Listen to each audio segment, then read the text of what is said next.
بسم الله الرحمن الرحيم ألف لام ميم ذلك الكتاب لا ريب فيه هدى للمتقين الذين يؤمنون بالغيب ويقيمون الصلاة ومما رزقناهم ينفقون والذين يؤمنون بما أنزل إليك وما أنزل من قبلك ورحمة الله وبركاته. الحمد لله نحمده ونستعينه ونستغفره ونعوذ بالله من شرور أنفسنا وسيئات أعمالنا من يهده الله فلا مضل له ومن يضلل فلا هادي له أشهد أن لا إله إلا الله وأشهد أن محمدا عبده ورسوله أما بعد. எல்லா புகழும் புகழ்ச்சியும் அல்லாஹ் ஒருவனுக்கு உண்டாகட்டுமாக. அவனுடைய அமைதியும் கருணையும் நபிகள் பெருமானார் ஸல்லல்லாஹு அலைஹி வஸல்லம் அவர்கள் மீதிலும் அவர்கள் காட்டிய வழிப்படி மாத்திரம் வாழக்கூடிய அனைவர்கள் மீதிலும் உண்டாகட்டுமாக. பேரன்புமிக்க எல்லாம் வல்ல அல்லாஹுவின் நல்லடியார்களே, ஸ்ரீலங்கா தௌஹீத் ஜமாத் சாய்ந்தமருது கிளை மற்றும் அம்பாறை மாவட்ட நிர்வாகம் சார்பாக நடத்தப்படுகிற இந்த மார்க்க விளக்க நிகழ்ச்சியிலே இணை வைப்பு ஓர் இறை நிராகரிப்பு என்ற தலைப்பு எனக்கு வழங்கப்பட்டிருக்கிறது. இந்த தலைப்பை பொறுத்தவரையில்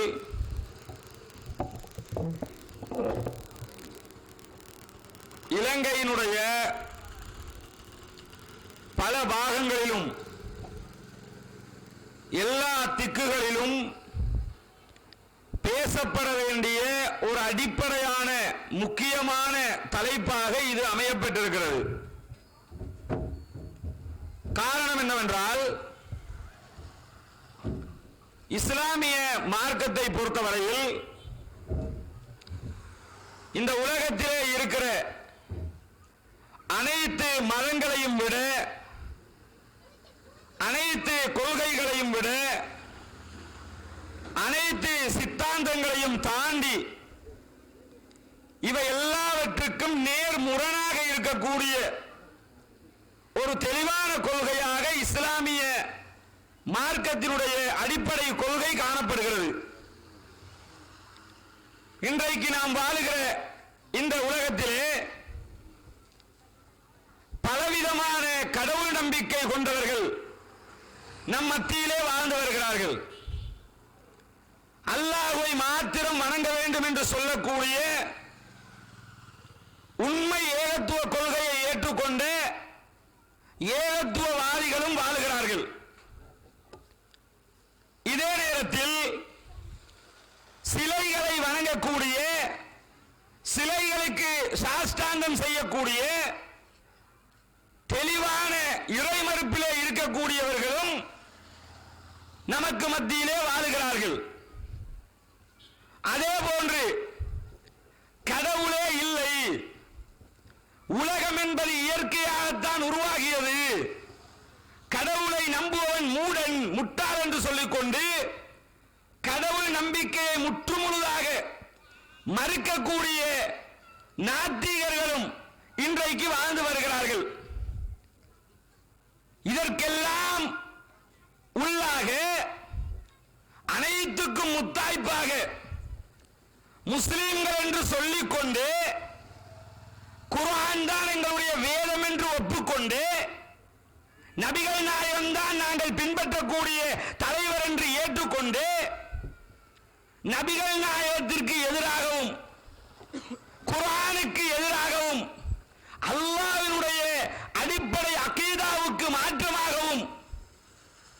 முஸ்லிம்கள் என்ற பெயரிலேயே நேரடியாக அல்லாஹ்வுக்கு இணை வைக்கக்கூடிய இணை வைப்பாளர்களும் முஸ்லிம் என்ற பெயரில் வாழ்ந்து வருகிறார்கள். இப்படியான ஒரு நேரத்தில் மிக முக்கியமாக பேசப்பட வேண்டிய ஒரு அம்சமாக இந்த தலைப்பு எனக்கு தரப்பட்டிருக்கிறது. காரணம் என்ன? எனக்கு முன்னால் பேசிய சகோதரர் அவர்கள் மிக அருமையான ஒரு தலைப்பிலே ஒரு முக்கியமான செய்திகளை பதிவு செய்தார். என்ன செய்தி? ஒற்றுமைக்கு என்ன வழி? காரணம் என்ன? தௌஹீத் ஜமாத்துக்காரன் ஒற்றுமைக்கு எதிரானவன், தௌஹீத்வாதி ஒற்றுமையை சீர்குலைப்பவன். நாங்கள் எல்லாம் எப்படி தெரியுமா? அப்பேன் பாட்டேன் பூட்டேன் முப்பாட்டேன் அந்த காலத்துல இருந்து இந்த காலம் வரைக்கும் நாங்கள் எல்லாம் ஒற்றுமையா இருக்கிறோம். என்னைக்கு தௌஹீத் ஜமாத் வந்தாங்களோ அன்னைக்கு ஒற்றுமை எல்லாம் சீர்குலைஞ்சு போச்சு. அன்னைக்கு எங்களுக்குள்ள பிளவு வந்துச்சு. அன்னைக்கு நாங்க துண்டு துண்டாக உடைய ஆரம்பித்து விட்டோம். ஆகவே இவர்கள் ஒற்றுமைக்கு எதிரானவர்கள் என்று சொல்லி ஒரு அபாண்டத்தை சுமத்தக்கூடிய ஒரு நிலை இருக்கிற காரணத்தினால் அவர் அந்த தலைப்பிலே விலாவாரியாக இது தொடர்பாக தெளிவுபடுத்தினார். நாம் தெரிந்து கொள்ள வேண்டிய ஒரு முக்கியமான விஷயம் என்னவென்றால், தௌஹீத் ஜமாத்தை சேர்ந்தவர்கள் குழப்பவாதிகள். தௌஹீத் ஜமாத்தை சேர்ந்தவர்கள் சமூக ஒற்றுமைக்கு எதிரானவர்கள். தௌஹீத்வாதிகள் ஒற்றுமையை சீர்குலைக்கக்கூடியவர்கள் என்ற முத்திரை குத்தப்படுவதற்கான அடிப்படை காரணம் என்ன? எதுக்காக இந்த முத்திரை குத்தப்படுகிறது? அப்படி என்னதான் செஞ்சிட்டோம் ஒற்றுமையை சீர்குலைக்கிறேன்னா? உங்க கூட சண்டைக்கு வந்தோமா? காணி தகராறா? வேற அப்பம் பாட்டம் பூட்ட பரம்பரை பகை ஏதாவது இருக்குதா? வேற என்னதான் பிரச்சனை? நாங்க ஒற்றுமைக்கு எதிரானவர்கள் என்று சொல்லி ஒரு மாறி விகாரமான காட்சி காட்டுவதற்கு என்ன காரணம்? ஒண்ணும் இல்லை. உங்க அடிப்படை வேற, எங்க அடிப்படை வேற. தௌஹீத் ஜமாத் சொல்லுகிற கொள்கை தான் பிரச்சனை. தௌஹீத் வாதிகள் அல்ல பிரச்சனை. இந்த கொள்கை பிரச்சனையாக இருக்கிறது. என்ன கொள்கை? அல்லாஹ்வுடைய தூதர் ஸல்லல்லாஹு அலைஹி வஸல்லம் அவர்கள் இந்த உலகத்திலே இஸ்லாத்தினுடைய அடிப்படை கொள்கைகளை பிரச்சாரம் செய்ய ஆரம்பித்த நேரம் இருக்கிறதே, அந்த நேரம் மக்கமா நகர் எப்படி இருந்தது? நாம் பார்க்கிற கஅபத்துல்லாவுக்கு உள்ளே நூற்றுக்கணக்கான சிலைகள் வைக்கப்பட்டிருந்தது. யார் சிலை? முருகன் சிலையா? கிருஷ்ணர் சிலையா? இயேசுநாதர் சிலையா? இல்ல வேற வேற யாரையாவது ஒரு மதத்தை சேர்ந்தவர்களுடைய சிலையா? இல்ல. யார் சிலை வச்சிருந்தாங்க?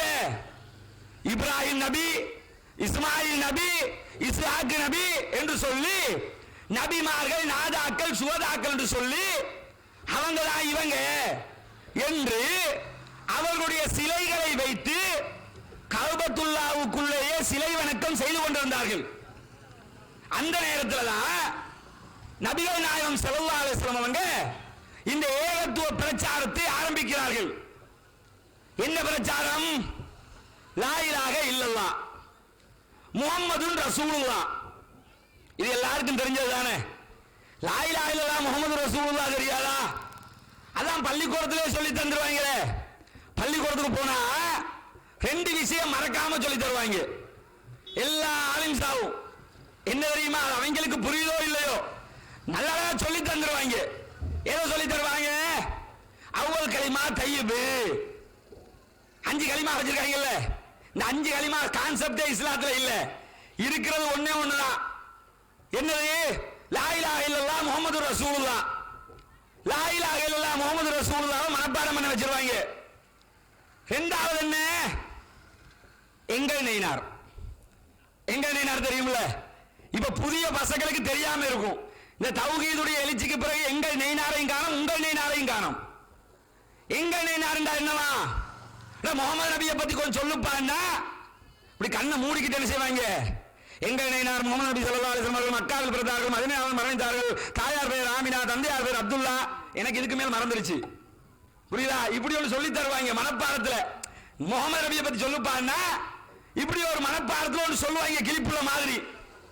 இதே நேரத்தில் நம்ம சமுதாயத்தில் அஜித் குமாரை பத்தி சொல்லுன்னு கேளுங்க பார்ப்போம்.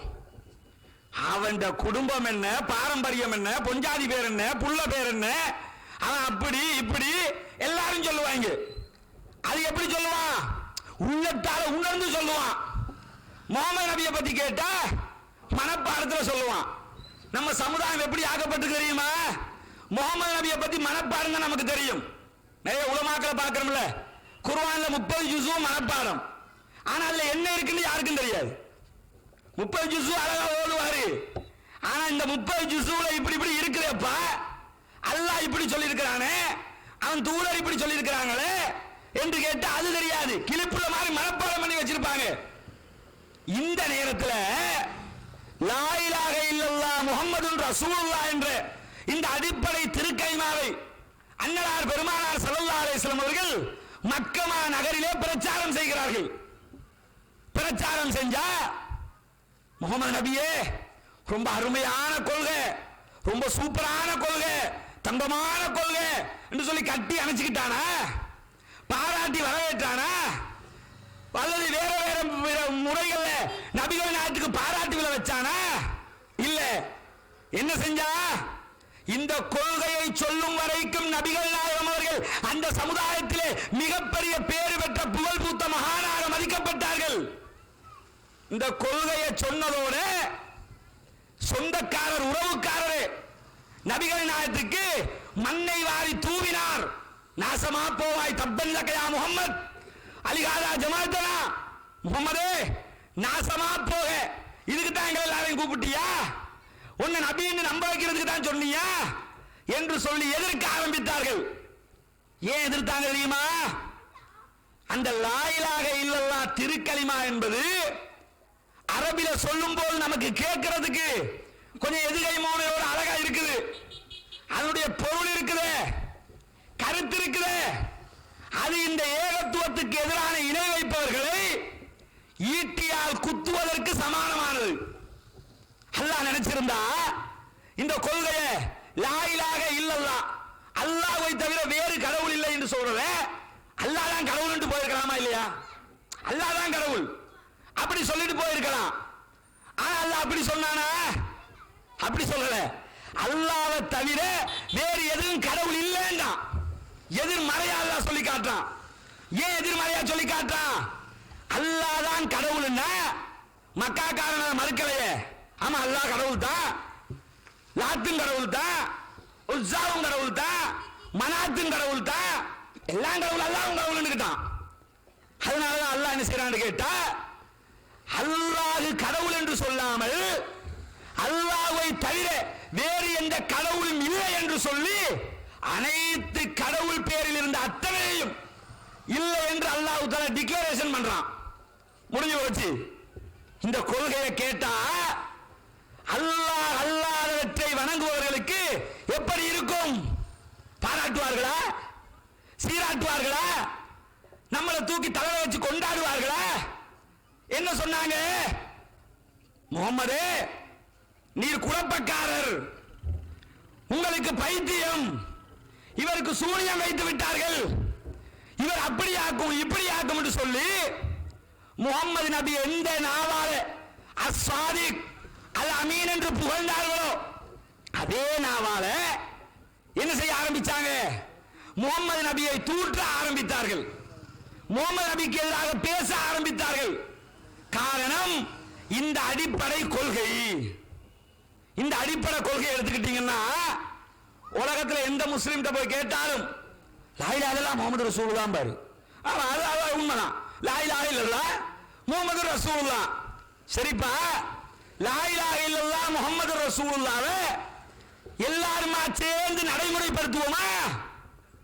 அப்படி கேட்டா அது சரிப்பட்டு வராது. ஏன் சரிப்பட்டு வராது? ஷாஃபி மாமா விட்டுட்டு வர முடியுமா? ஏன் உன்னை இங்க இருந்து கொழும்பு போறதுக்கு பஸ்ஸுக்கு துணைக்கு ஆள் கூப்பிட்டாங்களா?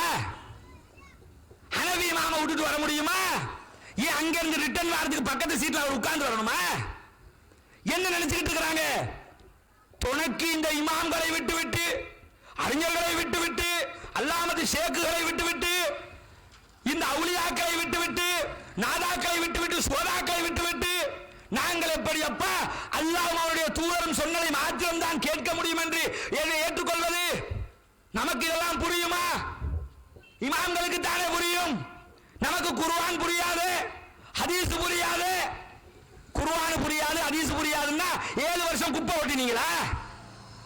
7 வருஷம் மதரசால என்ன செஞ்சீங்க? அப்ப எதுக்கு 7 வருஷம் படிக்கணும்? ஏன் தெரியுமா? இந்த கொள்கை வெளிப்பட்டு விட்டால், இந்த சத்தியம் வெளிப்பட்டு விட்டால் வயிற்றுல அடி விழுந்துரும். உலகத்துல இந்த வயிற்றுக்கு பாதிப்பு வந்தா எதையும் தாங்கிக்க மாட்டாங்க. அதனாலதான் இந்த கொள்கை எதிர்க்கப்பட வேண்டிய ஒரு கொள்கையாக அவர்கள் பார்த்துக் கொண்டிருக்கிறார்கள். இலங்கை வரலாற்றை எடுத்து பாருங்கள். இன்றைக்கு இலங்கையிலே எல்லா கடலோரங்கள்லையும் தர்காக்கள் இருக்குது. கடைசிக்கு வருவோம் கல்முனை தர்காக்கு. சரியா? வரக்கால விழாவாரியா பார்த்துக்கிறோம். எல்லா கடற்கரை ஓரங்களிலும் தர்காக்கள் இருக்கிறது. தெற்குல இருக்குது, கிழக்குல இருக்குது, மேற்குல இருக்குது. எல்லா இடத்துலயும் என்ன செஞ்சு வச்சிருக்காங்க? முச்சந்திக்கு முச்சந்தி வச்சுதான் இருக்கிறாங்க. இன்னொன்னு என்னன்னா, சில இடங்கள்ல கடற்கரையை தாண்டி நடுவூருக்குள்ள இருக்குது. எங்க இந்த தப்தர் ஜெயிலானி கொஞ்சம் உள்ளுக்கு இருக்குது. அந்த பக்கம் ரந்தனிகம, அந்த பக்கம் கண்டியில 40 அடி அவுளியாவாம் அவரு. புரியுதா? அவர் 40 அடியா 80 அடியா பின்னாடி பார்ப்போம். பேருக்கு ஃபர்ஸ்ட்க்கு விளங்கிக்கிறீங்க. இது மாதிரி கடற்கரை முழுவதும் அவுளியாக்கள் அவுளியாக்கள் என்று சொல்லி தர்காக்கள் அமைக்கப்பட்டிருக்கிறது. இந்த தர்காக்களுடைய வரலாறு தெரியுமா? இலங்கை முஸ்லிம்கள் கபர் வணங்கிகளா? இலங்கையினுடைய பாரம்பரிய முஸ்லிம்கள் தர்கா வணக்கத்தை கொண்டவர்களா?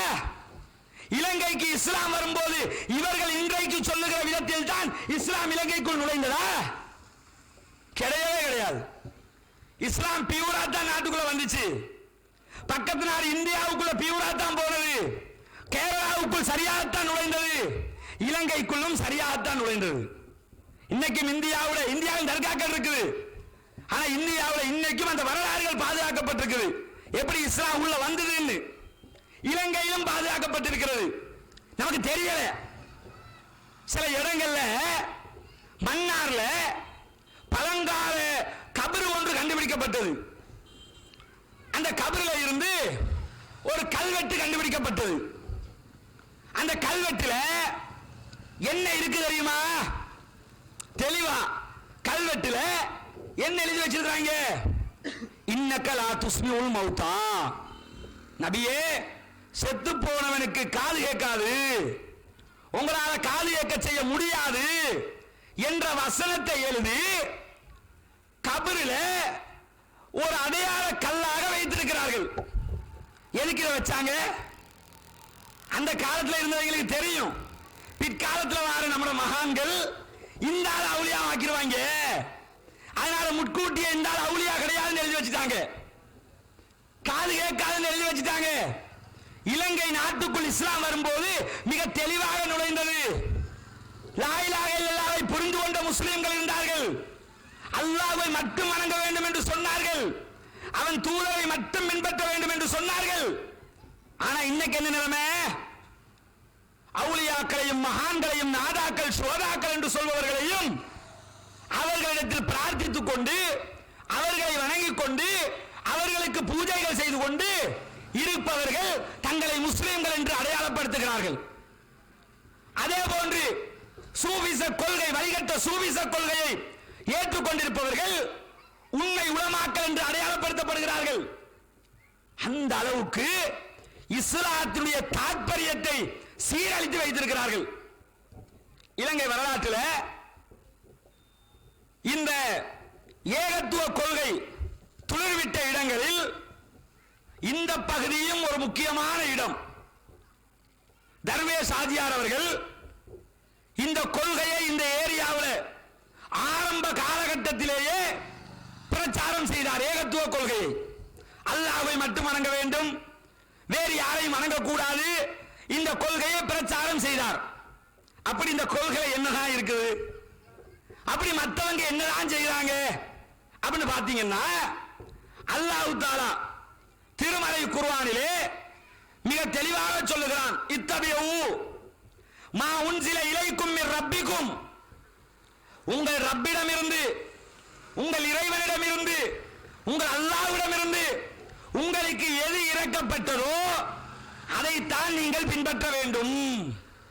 அல்லாஹ் தஆலா குர்ஆன்ல மிக தெளிவா சொல்றான், உங்கள் ரப்பிடமிருந்து உங்களுக்கு எது இறக்கப்பட்டதோ அதனை பின்பற்றுங்கள். சொல்லிட்டு என்ன சொல்றான், வலா தத்தபியூ மின் தூனிஹி அவுலியா, அவனை விடுத்து எந்த ஒரு அவுலியாவையும் பின்பற்றி விடாதீர்கள், யாரையும் பின்பற்றி விடாதீர்கள், யாரையும் பின்பற்றக்கூடியவர்களாக ஆக்கி விடாதீர்கள் என்று சொல்லி அல்லாஹ் தஆலா மிக தெளிவாக இந்த உலக மக்களுக்கு திருமறை குர்ஆனிலே சொல்லி காட்டுகிறான். அதே போல இன்னொரு இடத்தில் அல்லாஹ் தஆலா சொல்றான், குல் நபியே நீங்கள் சொல்லுங்கள், தாலு அத்லுமா ஹர்ரம ரப்புக்கும் அலைக்கும், உங்களுக்கு உங்களுடைய ரப்பு எதனை ஹராமாக்கி இருக்கிறான், எதை தடுத்து இருக்கிறான் என்பதை சொல்லுகிறேன் வாருங்கள் என்று நபியே நீங்கள் அழையுங்கள் என்று சொல்லி அல்லாஹ் தஆலா திருமறை குர்ஆனிலே சொல்லி காட்டுகிறான். ஆனா இன்னைக்கு நம்ம மார்க்கத்தை எடுத்துக்கிட்டீங்கன்னா, அல்லாஹ் காட்டிய முறைப்படிதான் நம்ம சமுதாயத்தை சேர்ந்தவர்கள் வாழ்ந்து கொண்டிருக்கிறார்களா? அவருடைய தூதர் ஸல்லல்லாஹு அலைஹி வஸல்லம் அவர்கள் காட்டிய வழிமுறைப்படிதான் இந்த இஸ்லாமிய உம்மத்து தன்னுடைய வாழ்க்கையை கழித்துக் கொண்டிருக்கிறதா? இல்ல. எந்த அளவுக்கு இஸ்லாமிய உம்மத்து இன்றைக்கு பிளவுபட்டிருக்கிறது என்றால், இமாம் ஷாஃபியை தான் பின்பற்றுவோம் என்று சொல்லி ஷாஃபியாக்கள் என்ற ஒரு கூட்டம் இன்றைக்கு இருக்கிறார்கள். இமாம் ஹனஃபி அபூ ஹனீஃபாவை தான் பின்பற்றுவோம் என்று சொல்லி ஹனஃபி மதுஹபை சேர்ந்தவர்கள் என்று தங்களை அடையாளப்படுத்திக் கொண்டு இன்னொரு சாரார் இருக்கிறார்கள். அதே போன்று இலங்கையில் கொஞ்சம் கம்மி, மற்ற சில நாடுகளில் இமாம் மாலிகியை பின்பற்றுவோம் என்று சொல்லி மாலிகி மதுஹபு, இப்படி மதுஹபுகள் இருக்கிறது. நான் கேட்கிறேன், தௌஹீத் ஜமாத் தான் ஒற்றுமையை குலைச்சதுன்னா நீங்க எல்லாரும் சேர்ந்து ஒரு மதுஹபா இருக்க வேண்டியதானே? எதுக்கு ஷாஃபி, எதுக்கு ஹனஃபி, எதுக்கு ஹம்பலி, எதுக்கு மாலிகி? இப்ப நீங்களே நாளா தானே இருக்கிறீங்க. இதுல வேற ஒற்றுமை சொல்லுவாங்கல்ல, ஏர் ஒற்றுமை இழிச்சவன் என்ன எரும மாடு மச்சான்னு கூப்பிடுமா, அது மாதிரி என்ன செய்ய வேண்டியது, நம்மளை 10 வழிகேடர்கள். அதுக்கடுத்து தரீக்காக்கள் என்று ஒன்று இருக்குதா இல்லையா? அவங்கள்ட்ட ஒற்றுமை இருக்குதா? அவங்க எப்படி தௌஹீத் ஜமாத் ஒற்றுமைக்கு எதிரானது, நீங்க மட்டும் ஒற்றுமையாளர்களா? சாதுலியா, காதிரியா, நக்ஷபந்தியா, எத்தனை தியா, நிறைய தியா இருக்கு அவங்களுக்குள்ள. காதிரியா, சாதுலியா, நக்ஷபந்தியா, அந்த தியா, இந்த தியா, இத்தனை தியாவை பிரிச்சு வச்சிருக்கிறீங்க. நீங்க எல்லாரும் சேர்ந்து ஒரு தியாவா மாறு பார்ப்போம், ஒற்றுமை வந்துடும். இப்படி பிரிந்திருந்தார்கள், பிளவுபட்டிருந்தார்கள். எந்த அளவுக்கு என்று சொன்னால், குர்ஆனை இவர்கள் எந்த அளவுக்கு கேவலப்படுத்தி இருக்கிறார்கள் தெரியுமா? மதுஹபு சண்டை, மதுஹபு வெறி, இணை வைப்பின் பக்கமும் பிதஅத்தின் பக்கமும் இவர்களை எந்த அளவுக்கு தள்ளி இருக்கிறது என்றால், குர்ஆனை நீங்க எடுத்து பாருங்க. குர்ஆன்ல சஜதாவுடைய வசனங்கள் எத்தனை என்று கேளுங்கள். கேட்டா குர்ஆன் சுன்னா அடிப்படையில் ஹதீஸ்களில் இடம்பெறக்கூடிய சஜதாவுடைய வசனங்கள் 4. அதை தவிர வேற எந்த சஜதா வசனமும் குர்ஆன்ல இல்ல. ரசூலுல்லாஹ் 4 இடத்தில் சஜதா செய்திருக்கிறார்கள். ஆனா ஷாஃபி மதுஹப்ல போய் கேளுங்க, தப்லீக் ஜமாத் நண்பர்களிடத்தில் கேளுங்க, எத்தனை சஜதா? 15 சஜதாம்பாங்க. சரி, ஹனஃபி மதுஹப் நண்பர்கள்ட்ட கேளுங்க, எத்தனை சஜதா? 15 சஜதா. சரி, நீங்க எத்தனை சஜதா, எத்தனை இடத்துல சஜதா செய்வீங்க? நாங்க 14 இடத்துல தான். எப்படி சஜதா எத்தனை கேட்டா 15. ஷாஃபிக்காரன் எத்தனை இடத்துல சஜதா செய்வேன்? 14 இடத்துல. ஹனஃபிக்காரன் எத்தனை இடத்துல சஜதா செய்வேன்? 14 இடத்துல. 15 என்று சொல்றீங்க, ஏன் 14 இடத்துல சஜிதா பண்றீங்க? அங்கதான் கோல்மால் வேலை பார்த்து வச்சிருக்காங்க. என்னன்னா சில இட்டுக்கட்டப்பட்ட ஹதீஸ்கள் இருக்குது, 15 இடத்துல சஜிதா இருக்குதுன்னு சொல்லி சில இட்டுக்கட்டப்பட்ட ஹதீஸ்கள், பலவீனமான ஹதீஸ்கள், அதை வச்சு சட்டத்தை போட்டாங்க. போட்டா இந்த 15ல ஒரு இடம், அந்த இடத்துல என்ன எழுதி வச்சிருப்பாங்க தெரியுமா? இமாம் ஷாஃபியுடைய கருத்துப்படி இந்த இடத்துல சஜதா செய்யணும் என்று எழுதியிருப்பாங்க. அந்த இடத்துல ஹனபிக்காரன் சஜதா செய்ய மாட்டான். இன்னொரு இடத்துல ஹனபி இமாமுடைய கருத்துப்படி இந்த இடத்தில் சஜதா செய்ய வேண்டும் என்று எழுதியிருப்பார்கள். குர்ஆன்ல ஓரத்தில் எழுதியிருக்கிறாங்க. அந்த இடத்துல ஷாஃபிக்காரன் சஜதா செய்ய மாட்டான். ஆக மொத்தத்தில் 15 சொல்லிக்கிட்டு எத்தனை இடத்துல ரெண்டு தரப்பும் சஜதா பண்றாங்க? 14 இடத்துல. கேட்டா தௌஹீத் ஜமாத் காரங்க யார் தெரியுமா? குர்ஆனையே மறுத்து விட்டார்களாம். யார் மறுத்தா? வாங்க வாப்போம் உலமாக்களே, வந்து முன்னாடி நின்று சொல்லுங்க வாப்போம். குர்ஆன் எங்களுக்கு உயிருக்கு நிகர், குர்ஆனுக்காக உயிர் துறக்க தயாராக இருக்கிற கூட்டம் இது. நாங்கள் குர்ஆனை மறுத்தோமா? ஹதீஸ்களை மறுக்கிறார்கள். ஏற்று நாங்கள் மறுக்கிற சில இட்டுக்கட்டப்பட்ட செய்திகளை ஏற்றுக்கொள்வதாக சொல்பவர்கள் நேருக்கு நேர் வந்து சொல்லுங்க பார்ப்போம். அக்கரைப்பத்து வரைக்கும் போயிட்டு வந்தாச்சு, ஒருத்தரையும் காணோம். எதுக்கு சொல்லுகிறேன்? இந்த கொள்கையை எதிர்க்கிறீர்கள், ஆனா குர்ஆன்ல விளையாடி வச்சிருக்கிற சஜதான்னு ஓ இஷ்டத்துக்கு எழுதி வச்சிருக்கிற சஜதான்னு ஓரமாக எழுதுவதற்கு உங்களுக்கு அனுமதி தந்தது யார்? முஸ்அப் உஸ்மான் தான் இருக்குதா? இன்றைக்கும் தாஸ்கண்டிலே, இன்றைக்கும் துருக்கியினுடைய இஸ்தான்புல்லிலே குர்ஆனுடைய மூலப்பிரதி இருக்கிறது.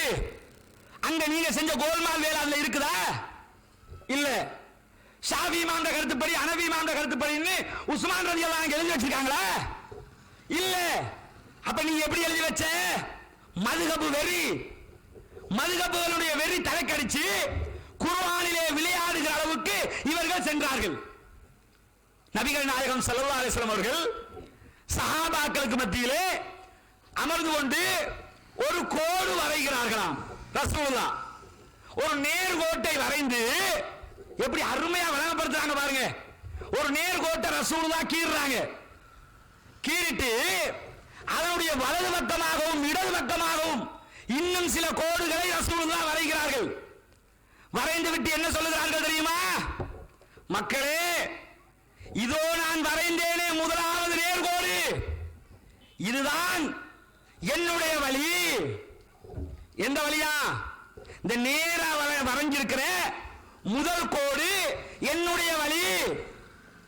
இந்த வலப்புறமாகவும் இடப்புறமாகவும் சில கோடுகளை வரைந்திருக்கிறேன், இது ஷைத்தானுடைய வழி, கவனமாக இருந்து கொள்ளுங்கள் அப்படிங்கிறாங்க ரசூலுல்லாஹ். என்ன விளங்கணும் தெரியுமா? நீங்க குர்ஆன் ஹதீஸ் போய்கிட்டு இருக்கிறோம், ஒரு ஆள் இடையால வருவாரு. இமாம் ஷாஃபியும் பாரு, ரசூலுல்லாஹ் சொன்ன முதல் வழி நீ, முடிஞ்சு போச்சு. இந்த பக்கம் ஒரு ஆள் வருவான், இமாம் ஹனபியும் பா, ரெண்டாவது ஆள் நீ. மூணாவது ஒருத்தர் வருவான், ஷேக் அல்பானியும் பா, போயிரு. நாலாவது வருவான், சவுதி அறிஞர்களும் பா, போயிரு. இப்படி எந்த அறிஞன் பேர்ல எவன் வந்தாலும் அந்த கொள்கை தனி மனிதனுடைய சிந்தனை, இந்த மார்க்கத்துக்குரிய சிந்தனை அல்ல. இந்த மார்க்கம் அதை சிந்தனையாக ஏற்றுக்கொள்ளாது. ஏன் தெரியுமா? அல்லாஹ் தஆலா சொல்லுகிறான், வலவு தகவ்வல அலைனா பஅதுல் அகாவில். நபியே, நாம் சொல்லாத ஒரு சில வார்த்தைகளை, ஒரு சில செய்திகளையாவது நீங்கள் மார்க்கத்தின் பெயரால் நுழைத்து விட்டால், சொன்னால் லஅഖதுனா மின்ஹு பில் யமீன், உங்களை வலக்கரத்தால் பிடிப்போம். அல்லாஹ் சொல்றான் நபிகள் நாயகத்துக்கு, நாங்க சொன்னதை தான் நீங்க சொல்லணும். நீங்க உங்க இஷ்டத்துக்கு எதையாவது சொன்னீங்கன்னா வலக்கரத்தால் பிடிப்போம், நாடி நரம்புகளை தரித்து விடுவோம் என்று சொல்லி அல்லாஹ் தஆலா நபிகள் நாயகம் ஸல்லல்லாஹு அலைஹி வஸல்லம் அவர்களுக்கு மிக தெளிவாக எச்சரிக்கை விடுத்து பேசுகிறான். அன்பின் சகோதரர்களே, யோசித்து பாருங்கள். இன்றைக்கு இந்த நாட்டிலே இத்தனை இணை வைப்பு இருக்கிறது, இத்தனை கொள்கைகள் இருக்கிறது. அல்லாஹ் தஆலா நபி ஆதம் அலைஹிஸ்ஸலாம் அவர்களை இந்த உலகத்திலே படைக்கிறான். படைத்து நபி ஆதம் அலைஹிஸ்ஸலாம் அவர்களுக்கு சில பொருட்களுடைய பெயர்களை கற்றுக் கொடுக்கிறான். மலக்குகள் ஆட்சேபிக்கிறார்கள். மலக்குகளுக்கு மையப்படைப்பினுடைய அவசியத்தை அல்லாஹ் உணர்த்துகிறான். உணர்த்திவிட்டு நீங்கள் இங்கேயே குடியமர்ந்து கொள்ளுங்கள் என்று சொல்லி அல்லாஹ் தஆலா ஆதம் அலைஹிஸ்ஸலாம் அவர்களுக்கு சொல்லுகிறான். ஆதம் நபி அவர்கள் அல்லாஹ்வுடைய கட்டளையை புறக்கணித்து ஒரு மரத்தை அணுகிய காரணத்தினால் அங்கிருந்து வெளியேற்றப்படுகிறார்கள் நபி ஆதம் அவர்கள். வெளியேற்றப்பட்டதற்கு பிறகு அல்லாஹ் தஆலா அதை பற்றி சொல்லும் போது எப்படி சொல்லுகிறான் தெரியுமா? குல்னா ஹபிது மின்ஹா ஜமீஆ, இங்கிருந்து ஒட்டுமொத்தமாக அத்தனை பேரும் வெளியேறி விடுங்கள், வெளியேறி சென்று விடுங்கள். ஃபைம்மா யாத்தியன்னக்கும் மின்னி ஹுதா, என்னிடம் இருந்து உங்களுக்கு நேர்வழி வரும். நேர்வழி எங்க இருந்து வருமா?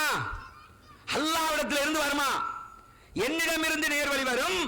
ஃபமன் தபிய ஹுதாய ஃபலா கௌஃபுன் அலைஹிம் வலா ஹும் யஹ்ஸனூன், என்னுடைய நேர்வழியை யார் பின்பற்றுகிறார்களோ அவர்களுக்கு எந்த கவலையும் இல்லை, எந்த பயமும் இல்லை என்று சொல்லி அல்லாஹ் அவர்கள் கவலைப்பட மாட்டார்கள் என்பதை தெளிவாக சொல்லுகிறான். ஆதம் அலைஹிஸ்ஸலாம் யாரு? நம்ம வாப்பாவுடைய வாப்பாவுடைய வாப்பாவுடைய எல்லோருடைய வாப்பாவும் யாரு? நபி ஆதம். நம்ம அறிவு எப்படிப்பட்ட அறிவு? இன்னைக்கு பார்க்கிறோம்ல மனித அறிவினுடைய முக்கியத்துவத்தை, மனிதர்களுக்கு அல்லாஹ் கொடுத்திருக்கிற அறிவினுடைய முக்கியத்துவம் இருக்கிறது. என்னமா கண்டுபிடிப்பு!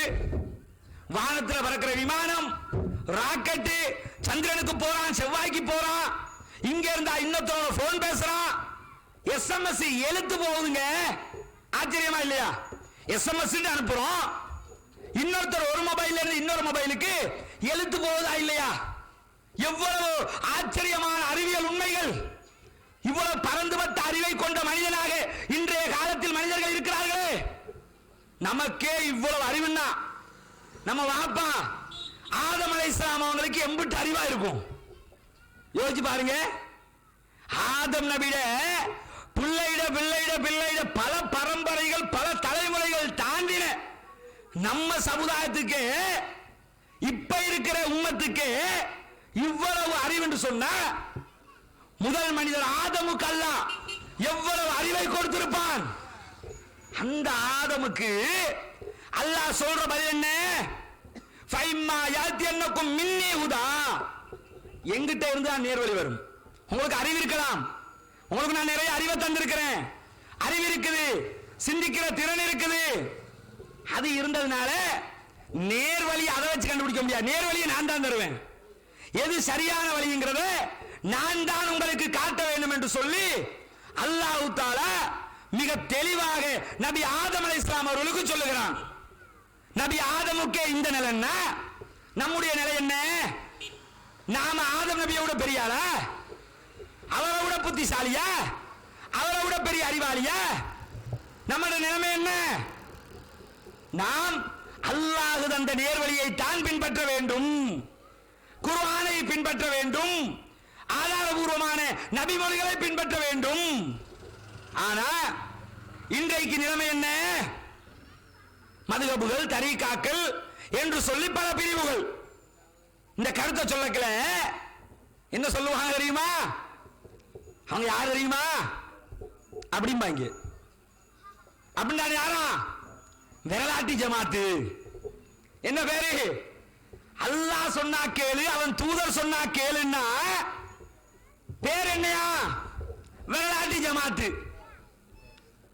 சரி, நாங்க விரலாட்டி, நீங்க தலையாட்டி, உடம்பாட்டி, எத்தனை ஆட்டிகள்? விரல் நீட்டி. நான் கேட்கிறேன், இது பதிலா? கிண்டல் பண்றாங்களா? என்ன கிண்டல்? விரலாட்டிகள். நீ ஹலோலாண்டு வச்சுக்கிட்டு முழு உடம்பை மாட்டிக்கிட்டு இருக்கிறிய, ஊஹா ஊஹா ஊஹாண்டு. அதுக்கு என்ன சொல்றது? என்ன ஆட்டின்னு சொல்றது? நாங்களா ஒண்ணுதான் ஒரு பேச்சுக்கு பார்த்தா, நீ முழு உடம்பையும் சேர்த்து ஆட்டு. நாங்க அல்லாஹ்வுடைய தூதர் சொன்னதாக செய்கிறோம், நீ எவனோ ஒருத்தன் சொன்னதாக செஞ்சுக்கிட்டு இருக்கிற. நாங்க அட்ரஸ் உள்ள ஒரு ஆள் சொன்னதை செய்கிறோம், நீ அனாமதேயம் சொன்னதை செய்து கொண்டிருக்கிறீர்கள். எப்படி பேர் வைக்கிறது? சில நேரங்கள் என்ன செய்வாங்க தெரியுமா? புத்திசாலி நினைச்சுக்கிட்டு ஒன்னா நம்பர் மத சாம்பிராணி வேலையை செய்வாங்க.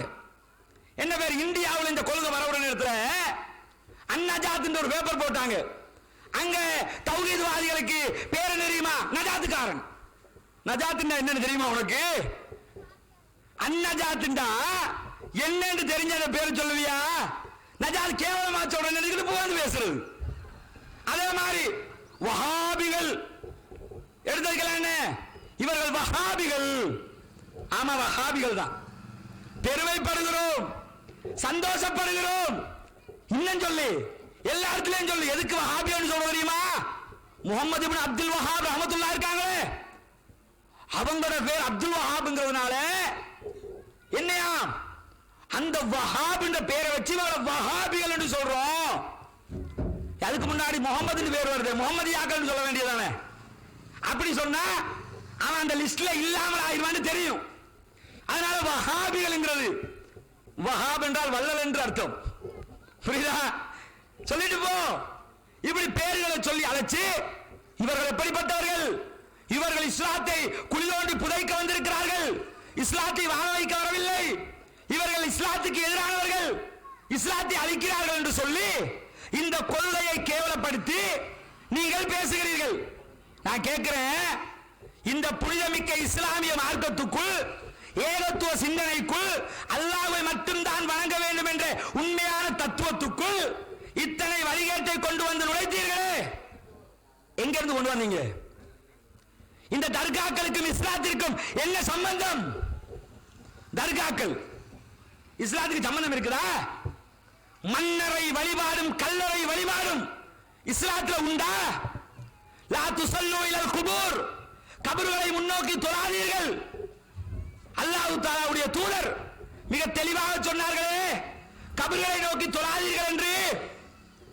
இந்த கபர் வழிபாட்டை, மன்னரை வழிபாட்டை, கல்லறை வழிபாட்டை இந்த மார்க்கத்துக்குள் நுழைத்தவர்கள் யார்? முஸ்லிம்களா? இதை செய்வர் முஸ்லிம்கள் வட்டத்துக்குள் இருப்பார்களா? எத்தனை தர்காக்கள் இந்த ஏரியாவில்? கடற்கரை பள்ளிவாசல், முதல்ல அந்த பேரை நீக்கணும். பள்ளிவாசல், அது பள்ளிவாசல? பள்ளிவாசல் என்றால் என்ன? அல்லாஹ்வை மாத்திரம் வணங்கப்படுகிற இடம் தான் பள்ளிவாசல். அவுலியாவை வணங்குற இடத்துக்கு பேர் பள்ளிவாசல். தர்கான்னு சொல்லிட்டு போ, பள்ளிவாசல் சொல்லாத. கடற்கரை பள்ளிவாசல் கொடியேற்று வைபவம். பள்ளிவாசலை ஏன் கொடியேற்றுறோம்? அரசு அதிகாரி யாராவது செத்து போயிட்டாரா? பள்ளிவாசலுக்கும் கொடியேற்றத்துக்கு என்னங்க சம்பந்தம்? மஸ்ஜிது நபவில கொடியேற்றினாங்களா ரசூலுல்லாஹ்? அக்ஸாவுல கொடியேற்றினாங்களா? மக்காவுல கொடியேற்றினாங்களா? தர்காவை கட்டி வச்சுக்கிட்டு பள்ளிவாசல் பேரு. தேவட்டக்கார பள்ளிவாசல், தேவட்டக்கார தர்கான்னு சொல்லு, பள்ளிவாசல் சொல்லாத. அதுக்கு அதிகாரம் இல்லை. தஃப்தர் ஜெயிலானி அது மட்டும் ஓகே, பள்ளிவாசல் வார்த்தை வராது. சொல்லிட்டு போ, தஃப்தர் ஜெயிலானி. அதே மாதிரி இந்த ரண்டனிக்காம இந்த தர்காக்கள் நடக்கிற அனாச்சாரம் இஸ்லாத்துல இந்த இணை வைப்பை நுழைத்தது மட்டுமில்ல, என்னம்மா மக்களை ஏமாத்துறாங்க தெரியுமா? சுப்ஹானல்லாஹ். இந்த ரண்டனிக்காம தர்கா இருக்குதுங்க, இந்த தர்காவுல என்ன எல்லாம் போய் நேர்ச்சிக்கிழமை வைப்பாங்க தெரியுமா? எதை எதை நேர்ந்து வைக்கணும்ன்றது கூட தெரியல பாருங்க ஒரு பேச்சுக்கு. சரி, நீ செய்யறது ஹராம், மார்க்கத்துல இல்ல, இணை வைப்பு செய்யற இணை வைப்பாவது கொஞ்சம் அறிவுபூர்வமா இருக்க கூடாது பாவா? என்ன செய்றீங்க? இந்த கையில பொக்கலம் வரும் தெரியுமா? இந்த கையில உடம்புல எல்லாம் எக்ஸ்ட்ரா ஒரு பகுதி வந்த மாதிரி பொக்கலம் வருமே, இது வந்தா என்ன செய்வாங்க தெரியுமா? இந்த ரண்டனிக்காம தர்காவுக்கு வந்து உப்பு நேர்ந்து கொடுக்கணுமா? எது உப்பு இருக்குதுல, உப்பு ஒரு பாக்கெட்டை வாங்கி கொடுத்து அனுப்பிடுவாங்க. சுகர் பேஷண்டா இருந்தா சுகர் வாங்கி அனுப்பலாம். உப்பு பேஷண்டா இருப்பாரோ, எதுக்கு உப்பு வாங்கி அனுப்புறேன்?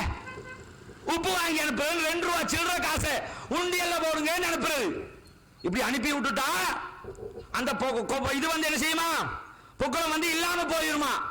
இப்படி ஒரு நம்பிக்கை. அதுக்கு யார் மருந்து? அது ரண்டனிக்காமைக்கு போகும். ஒவ்வொரு இடத்துல ஒவ்வொரு டாக்டர் இவங்களுக்கு வழங்குதா. இந்த பொக்கலத்துக்கு வந்து ரண்டனிக்காம, அந்த பக்கம் தஃப்தர் ஜெயிலானி, அதுல ஒரு சில மாதிரி ஒரு ஓட்ட ஒன்று வச்சுக்க வேண்டியது.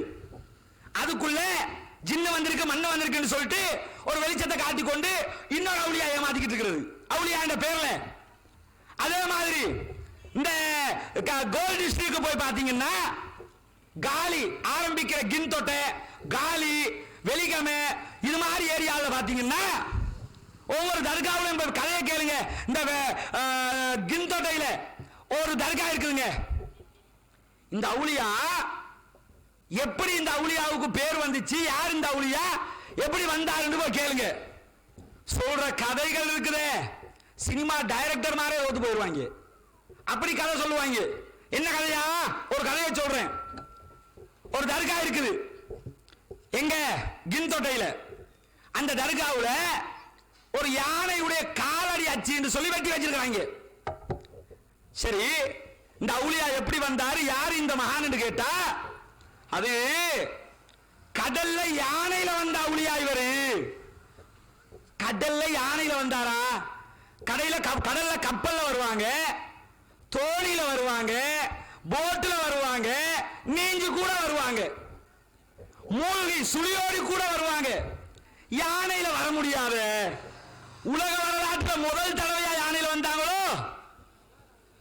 நான் கேட்கிறேன், யானைக்கும் இஸ்லாத்துக்கும் என்ன சம்பந்தம்? இஸ்லாத்துக்கும் யானைக்கும் என்ன சம்பந்தம்? உடனே சொல்லிடுவாங்க, ஆபிரகாமுடைய யானைப்படை வரவில்லையா, அப்ப ஆபிரகாமோட சம்பந்தம் இருக்கு, இஸ்லாத்தோட சம்பந்தம் என்று சொல்லாத. அது ஒரு படைக்கு வருகிற ஒரு மிருகம், அவ்வளவுதான். யானை தர்காக்கள்ல இலங்கையில கொஞ்சம் கம்மி. இங்க இருக்குதா யானை? இருக்குதா? இங்க யானை இல்லையா? இலங்கையில கொஞ்சம் கம்மி. மற்ற தமிழ்நாட்டில் போய் பார்த்தீங்கன்னா தர்காவில் கோயில்ல யானை மாதிரி தர்காவில் யானை இருக்கு, பிச்சை எடுக்கு, யானையை வச்சு பிச்சை எடுக்கிறது. நான் கேட்கிறேன், இந்த இஸ்லாமிய மார்க்கத்துக்கும் இதுக்கு என்னையா சம்பந்தம்? ஏதாவது சம்பந்தம் இருக்குதா? உங்க ஊருக்கு பக்கத்து ஊரு கல்முனை கடற்கரை தர்கா இருக்குது. இந்த தர்காவுடைய வரலாறு தினகரன் வாரமஞ்சரியில வெளியிட்டாங்க. ஏன் சொல்றேன் தெரியுமா? பத்திரிக்கை பேர வரலாறு தெரியாம போய் சொல்லிட்டு போயிட்டாங்க. இந்த வரலாறு உங்களுடைய கொடியேற்றத்தின் முக்கிய நாள் என்று கருதி தினகரன் வாரமஞ்சரி வெளியிட்ட விசேட வெளியீடு. என்ன வரலாறா? அவுலியா என்ன செய்யறாருன்னு கேட்டா, இந்த சாவுல மீது ஆண்டகை அவரு இந்தியாவில் பிறந்தாராம். இந்தியாவில் பிறந்து தீன் பணியை நிலைநாட்ட வேண்டும் என்பதற்காக தன்னுடைய உறவுகளை எல்லாம் வெறுத்து ஒதுக்கிவிட்டு அங்கிருந்து பல தேசங்கள் கடந்து தப்தர் ஜெயிலானிக்கு வந்து அங்கிருந்து கல்முனைக்கு வந்தார் என்று எழுதுகிறார்கள். முதலாவது ஹராம் செஞ்சாச்சு. என்ன ஹராம்? குடும்பத்தை எல்லாம் வெறுத்து வந்தாச்சு. சரியா? அவுலியா இந்த வேலை செய்ய மாட்டாருங்க. அவுலியாண்ட யாரு? குடும்பத்தை கொள்கைக்காக இருக்கலாம், மார்க்கத்துக்காக என்ன செய்யலாம், மார்க்க விஷயத்துல இருக்கலாம், மற்ற விஷயங்கள்ல ஒன்றிணைஞ்சு போகணும். மார்க்க விஷயத்துல மட்டும்தான் அவர்களுக்கு நமக்கும் பகை, மற்ற விஷயத்துல என்ன செய்யணும், ஒன்றிணைங்கி போகணும். இவர் என்ன செஞ்சிருக்காரு? இது என்ன தெரியுமா? இந்த கதைகளை படிக்கிறது, கதைகளை படிச்சு அதை மாதிரியே காப்பி பண்றது. எப்படி? பௌத்த மதத்தினுடைய அந்த மத குரு இருக்கிறாரே, அவர் வந்து இந்தியாவில் இருந்து முற்றும் துறந்த முனிவராகத்தான் இலங்கைக்கு வந்தாரு அப்படின்னு அவங்க நம்புறாங்க. அவங்க நம்பிக்கை. இவங்க பார்த்தாங்க, அவங்க அப்படி நம்புறேன்னா நாமளும் ஒரு நம்பிக்கை உண்டாக்கணும். நாம வந்து சாவுல மீது ஆண்டகை, அவர் முற்றும் துறந்த முனிவர், எல்லாத்தையும் விட்டுவிட்டு வந்தாரு. தப்தர் ஜெயிலானிக்கு வந்து பார்த்தாராம், இலங்கையில வந்து இஸ்லாம் அப்படியே சீரழிஞ்சு போய்கிட்டு இருக்குது, இஸ்லாத்தை உயிர்ப்பிக்கணுங்கிறதுக்காக கல்முனையில வந்து இஸ்லாத்தை உயிர்ப்பித்தார். சாகடிச்சிட்டாரு. உயிர்ப்பிச்சாரா? உயிர்ப்பிக்கிற வேலையா செஞ்சாரு. அவர் வந்தாரா? வந்தா அந்த கதையில ஒரு குழப்பம் இருக்குது. நானும் 7-8 வாட்டி என்ன செஞ்சிட்டேன், கதையை படிச்சு பார்த்து ஆள் மாறாட்டம் நடக்குது. அவருக்கு நோய் வந்துச்சா, அவரை பத்தி கனவு கண்டவருக்கு நோய் வந்துச்சான்னு தெரியல. என்ன நடந்துச்சா? அவர் வந்து கொஞ்ச நாள் அந்த கடற்கரை ஓரமாக அவருக்கு ஏதோ சிறங்கு சொரிச்சல் எல்லாம் வந்திருக்கு போல. அதனால அந்த கடற்கரை ஓரத்தில் அதுக்கு ட்ரீட்மெண்ட் எடுத்துக்கிட்டு இருந்தாராம். கதை எழுதினவர் அந்த காலத்து மனுஷன் தானே. இந்த சிறங்கு சொரிச்சலுக்கு முந்தி சொல்லுவாங்க, உப்பு தண்ணியில குளிங்க சரியா போயிரும்னு. அதை நினைச்சுக்கிட்டு கைது எழுதியிருக்காரு, உப்பு தண்ணியில குளிச்சீங்கன்னா கூடிரும். புரியா? சிறங்கு சொரிச்சல் சாதாரண சிறங்கு சொரிச்சலுக்கு ஓகே. என்னன்னா அங்க குளிச்சு அதனுடைய ட்ரீட்மெண்ட் எடுத்துக்கொண்டு அந்த இடத்துல இருந்து ஒரு நாள் ஃபஜ்ரு தொழாமல் தூங்கி கொண்டு விட்டாராம், மறந்து தூங்கிட்டாராம். அந்த டைம்ல ஒரு கனவுல ஒருத்தர் வந்து சொன்னாராம், உனக்கு அருகாமையிலே 100 மீட்டர் தொலைவிலே ஒரு இடத்திலே மண் குவியல் ஒன்று இருக்கிறது. அந்த இடத்திலே எனது நினைவாக ஒரு தர்காவை எழுப்பி அதிலே நீங்கள் விழா எடுக்க வேண்டும், உன்னுடைய நோயெல்லாம் இல்லாமல் போய்விடும் அப்படின்னு எழுதியிருக்குது.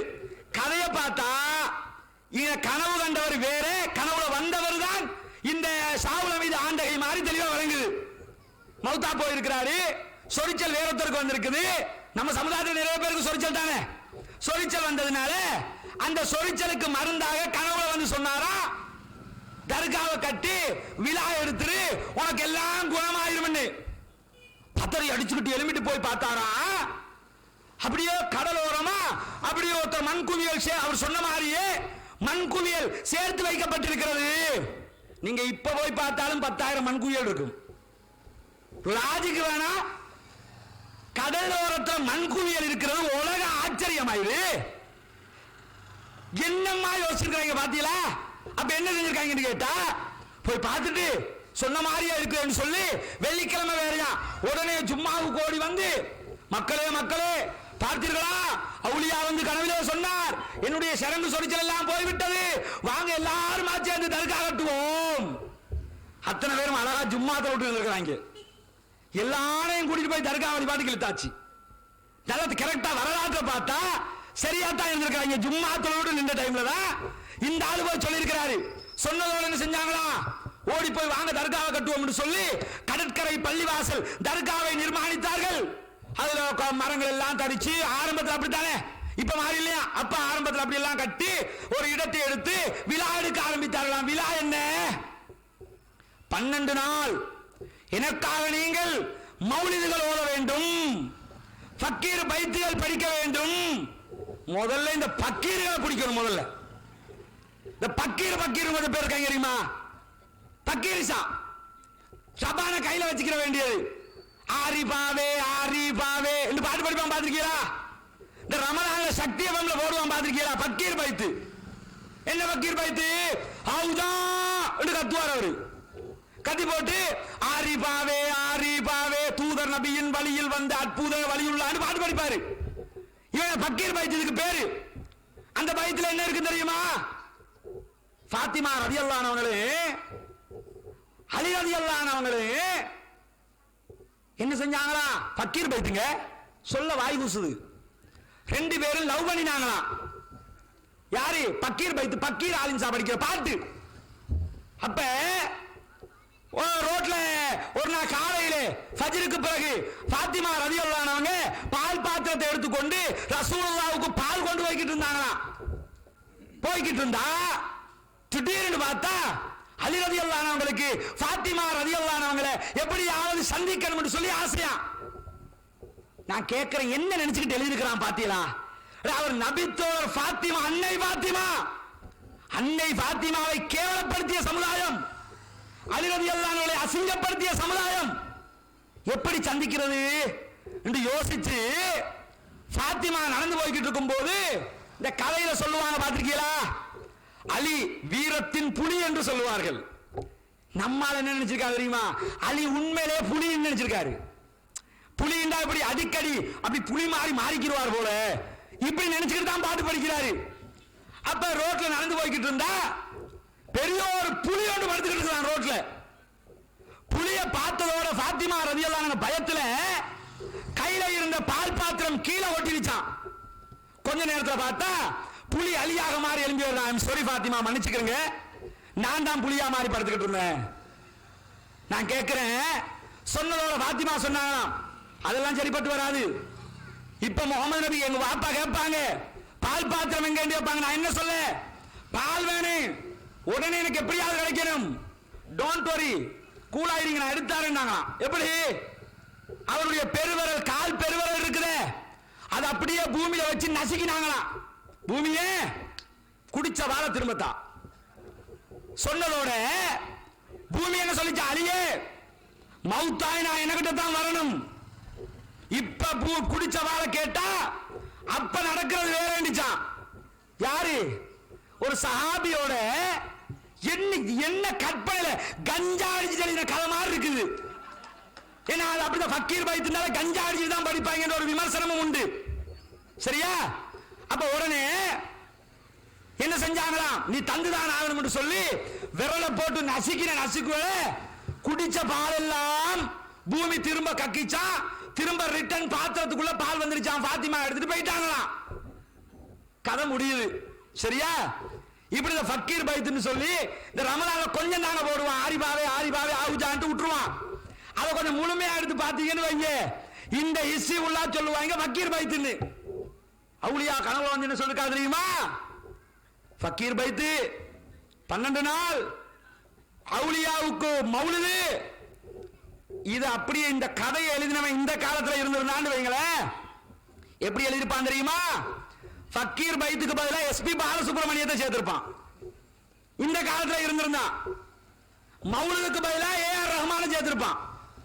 ஏன்னா அந்த சிந்தனை எழுதிருக்கிறாங்க. இப்படி என்ன செய்யறான்னு கேட்டா, மௌலித ஓதுங்க, 12 நாள் கந்தூரி எடுங்க, அதுதான் நேர்வழி என்று சொல்லி அவர் சொன்னார். அதனால் நாங்கள் கந்தூரி விழா நடத்தி கொண்டிருக்கிறோம் என்று சொல்லி கல்முனையிலே கடற்கரை பள்ளி என்று வைத்துக் கொண்டு கடற்கரை தர்காவிலே இந்த காரியத்தை செய்கிறார்கள். அதுல 12வது நாள் கொடியேற்றம் நடக்குமா? என்ன கொடியேற்றம்? மூன்று மாடி அளவுல 3வது மாடி இன்னொன்று இருக்குது. அந்த இதுல கோபுரம் இருக்குதுல்ல, அதே மாதிரி 7வது ஒரு மாடியும் இருக்குதான். அந்த உயரத்துக்கு கட்டியிருக்கிறாங்க. அதுல ஏறி அந்த கொடியை கட்டுவாங்க. அதோட அந்த விழா முடிவுறும். எவ்வளவு அனாச்சாரம் தெரியுமா? எவ்வளவு அசிங்கம் தெரியுமா? எத்தனை ஒழுக்க சீர்கேடுகள் அங்கே நடைபெறுகிறது. கண்டித்தீர்களா? உலமாக்கள் வாய் திறந்தீர்களா? எச்சரித்தீர்களா? இந்த தடவை 2015ஆம் ஆண்டு 2வது மாதம் பிப்ரவரி என்று நினைக்கிறேன், சரியாக நினைவில் இல்லை, வேறும் நான் எடுத்து காட்ட முடியும். இந்த நிகழ்ச்சி நடைபெறுகிற நேரத்தில் அங்கே சிறுவர் துஷ்பிரயோகம் நடந்தது. நவமணி பத்திரிகைக்காரன் பேப்பர்ல போட்டான்னு பேப்பருக்கு எதிராக ஆர்ப்பாட்டம் அறிவிச்சாங்க. கையும் களவமா பிடிச்சாங்க. எவ்வளவு அனாச்சாரம்! பள்ளிவாசலுக்கு பெண்கள் தொழலான்னு சொன்னா அப்படியோ தொழ முடியுமா? பள்ளிவாசலுக்கு வர முடியுமா? இந்த வானத்துக்கும் பூமிக்கும் குதிக்கிறியே. தர்காவில் பெண்களையும் ஆண்களையும் ஒன்றிணைத்து இவ்வளவு அனாச்சாரம் நடக்கிறது. தடுத்தீங்களா? அப்ப என்ன விளங்குது? அவங்களுக்கே தெரியும். ஏன் அவங்களோட பார்வையில பெண்கள் பள்ளிக்கு வரக்கூடாது மார்க்கத்தில் உண்டு. ஏன் சொல்றாங்க தெரியுமா? பெண்கள் அசுத்தமானவங்களாம், சுத்தமான இடத்துக்கு பெண்கள் வரக்கூடாது. சரிதானே? ஒரு விதத்தில் அவங்க நம்பிக்கை பாருங்க. சுத்தமான பள்ளிக்கு பெண்கள் வரக்கூடாது, அசிங்கமான தர்காக்கு வரும்னா வந்துக்கிறீங்க. அதனாலதான் பள்ளிக்கு வராத தர்காக்கு வாங்குறாங்க. எப்படி சொல்ல முடியுது? எண்ணெய் எடுத்து தேய்ச்சிக்கிட்டா என்னமோ அற்புதம் கிடைச்சிருமா? தேவடகால எண்ணெய் வச்சிருக்காங்க. எண்ணெய் எடுத்து தேய்ச்சா நோய் நம்பரம் எல்லாம் போயிடுமா? எய்ட்ஸ் சர்ஸ் எல்லாம் வந்துருமா தேய்ச்சா? அவ்வளவு அசிங்கம். ஒழுக்கத்தை சொல்லி தந்து, கண்ணியத்தை சொல்லி தந்து இஸ்லாமிய மார்க்கத்தில் இது உண்டா? மஸ்ஜிது நபவியில் கொடியேற்றம் உண்டா? மக்கமா நகரத்தில் ரசூலுல்லாஹ் செய்தார்களா? நபித்தோழர்கள் செய்தார்களா? எந்த நபித்தோழர் இந்த வழியை செய்தார்களா? குர்ஆனில் உண்டா? ஹதீஸில் உண்டா? இல்ல. விளையாட்டு குர்ஆன்டா விளையாட்டு. ரமலான் காலத்தில் குர்ஆன் ஓதுற போட்டி வேற. தேவதக்காரர் என்ன செய்வான் தெரியுமா? நோன்பு 27க்கு குர்ஆன் ஓதுவாங்க அந்த தர்காவுல. எப்படி குர்ஆன்? குர்ஆனை ஒரே நாளில் 30 ஜுஸுக்களையும் ஓதுகிற மாபெரும் விழா. ஒரே நாள், ஒரே இரவு, ஒரே தொழுகை 30 ஜுஸு ஓதப்படுறாங்க. மதியம் எப்படி? முன்பக்கமா இல்ல பின்பக்கமா? எப்படி ஓதுவாங்க? அல்ஹம்துலில்லாஹி ரப்பில் ஆலமீன் அர்ரஹ்மானிர் ரஹீம் மாலிகி யௌமிddin இப்படி தான் வரும். இவங்க எப்படி ஓதுவாங்களா? வலல்லால் இருந்து ஆரம்பிச்சு அப்படி போவாங்க. நான் கேட்கிறேன், புத்தி உள்ள சமுதாயம் செய்யற வேலையா இது? இதை மார்க்கம் நினைச்சுக்கிட்டு செய்யறமே. இதை கண்டித்தவர்கள் யார்? கடற்கரை தர்காவுக்கு எதிராக எத்தனை கண்டன தீர்மானங்கள் இந்த சமுதாயம் எத்தனை பேர் கண்டித்திருக்கிறோம்? உடைச்சு நொறுக்க வேண்டியது இன்ஷா அல்லாஹ் இந்த ஏகத்துவ எழுச்சியின் வெளிப்பாடாக அத்தனை தர்காக்களும் உடைத்து தரைமட்டமாக்கப்படுகிற நாள் வெகு தொலைவில் இல்லை. உடைத்து தரைமட்டமாக்கப்படும். ஏன் தெரியுமா? அவ்வளவு சமுதாயத்தை சீரழிக்கிறீங்க. பக்கத்துல இன்னொருத்தர் இருக்கார்ல, பீடி மஸ்தான். அவர் யாரு? அப்துல் ரஹ்மான் சா, தெரியுமில்ல? அந்த இன்னல் ஹம்துலில்லாஹ் நஹ்மதுஹு வ நஸ்தஈனுஹு என்பது இப்படி புரியுதா? பயான் பண்ணிக்கிட்டு இருக்க ஒரு பையன் இப்படி குறுக்கால போயிட்டான். டேய் படாங்கட்டு நாயே, நான் கேட்கிறேன், நீ ஒரு ஆலிம் சாவா? ரசூலுல்லாஹி ஸல்லல்லாஹு அலைஹி வஸல்லம் அவர்களும் நபி தோழர்களும் தொழுகையில் ஈடுபட்டுக் கொண்டிருப்பார்கள். அவருடைய நபித்தோழர்கள் ஒருவரான இளம் வயது நபித்தோழர் அனஸ் இப்னு மாலிக் என்று நினைக்கிறேன், தொழுகைக்கு முன்னாடி வந்துடுறாரு. சஹாபாக்கள் யாராவது தடுத்தாங்களா? திட்டினாங்களா? விரட்டினாங்களா? இல்ல. சிறுவன், அவனுக்கு என்ன தெரியும்? ஒரு சிறுவன் எப்படி பேசணும்னு தெரியாது. அப்படி கையை நீட்டினாங்களா? அந்த அவுலியா கதை எனக்கு மறந்துட்டு, என்னது கையை நீட்டி முடிய அவுலியா, கை அப்படி நீட்டினாரா, நீட்டி முடிய அக்குள்ள இருந்து அவுலியா வெளியே வந்து விழுந்தாராம். நான் கேட்கிறேன், என்ன கதை? சுப்ஹானல்லாஹ். அட அவுலியாக்கு இருக்க வேற இடமே இல்லையா? அவுலியா என்றால் நல்லடியார் என்ற அர்த்தம். இதுல இருந்து விளங்குதா இல்லையா? இவர்கள் நல்லடியார்களை மதிக்கவில்லை. நபிகள் நாயகம் ஸல்லல்லாஹு அலைஹி வஸல்லம் அவர்கள் சொன்னார்கள் மிக தெளிவாக. அல்லாஹ் திருமறை குர்ஆனிலே சொல்லுகிறான், இன்னக லா துஸ்மிஉல் மௌதா, நபியே செத்து போனவர்கள் செவியேற்க செய்ய முடியாது, அவர்களுக்கு காது கேட்காது, அவர்களுக்கு பேசினால் விளங்காது. தெளிவா சொல்றானே, எப்படி நாம அவங்கள்ட்ட போய் துஆ கேட்கிறோம்? அவுலியாவே எனக்கு தாங்க, எனக்கு காய்ச்சல் நீக்கிறீங்க, தலைவலி நீக்கிறீங்கன்னு கேட்கிறோமே. அல்லாஹ்வுடைய தூதர் ஸல்லல்லாஹு அலைஹி வஸல்லம் அவர்கள் சொல்கிறார்கள், அவர்களுக்கு காது கேட்காது, செத்து போனவன் செவியேற்க மாட்டான் என்று அல்லாஹ் திருமறை குர்ஆனிலே சொல்லும்போது, இவர்கள் அவர்களிடத்தில் கையேந்தும்படி எப்படி படிக்க முடியும்? அல்லாஹ் சொல்றான் திருமறை குர்ஆன்ல, வமா யஸ்தவில் அஹ்யா வல் அம்வாத், மரணித்தவர்களும் உயிரோடு இருப்பவர்களும் இணையாக மாட்டார்கள், சமனாக மாட்டார்கள். மௌத்தா போனவனே உயிரோடு இருக்கிறவனு சமமானவங்களா? மௌத்தா போனவனுக்கு இந்த உலகத்துக்கு என்ன தொடர்பு இருக்குது? அப்படிப்பட்டவற்றை போய் கையேந்தி இணை வைக்கிற காரியத்தை பார்க்கிறோம். இதை தடுக்கிறதுக்கு வக்கில்ல. என்ன செய்வாங்க? இந்த இணை வைப்பு அல்லாஹ்வை மறுக்கிற காரியம்.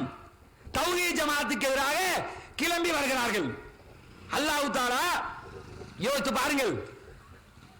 இன்னொன்றையும் சொல்லணும், இந்த தர்கா வழிபாட்டுக்கு எதிராக இந்தியாவிலே சஹரன்பூரிலே ஒரு அறிஞர் வெளிக்கிளம்பினார். யார்? இலியாஸ் ரஹ்மத்துல்லாஹ் அவர்கள். தப்லீக் ஜமாத்தினுடைய ஸ்தாபக தலைவர் இலியாஸ் ரஹ்மத்துல்லாஹ் அவர்கள் இந்த தர்கா வழிபாட்டுக்கு எதிராக வெளிக்கிளம்பி தப்லீக் ஜமாத்தையே ஸ்தாபித்தார்கள். அந்த தப்லீக் ஜமாத்துடைய நிலை என்ன இன்றைக்கு? தர்காவை எதிர்க்கிறீங்களா? தௌஹீத் ஜமாத் குர்ஆன் வெளியிட்டா தடை வாங்கணும். தர்காவுக்கு தடை வாங்க பார்ப்போம். தர்காவுக்கு எதிராக ஃபத்வா வெளியிட பார்ப்போம். தர்காவுக்கு எதிராக கூட்டம் போட்டு பயான் பண்ண பார்ப்போம். தர்காக்களை உடைத்து நொறுக்க வேண்டும் என்று ஜம்மியத்துல் உலமா ஃபத்வா வெளியிட பார்ப்போம்.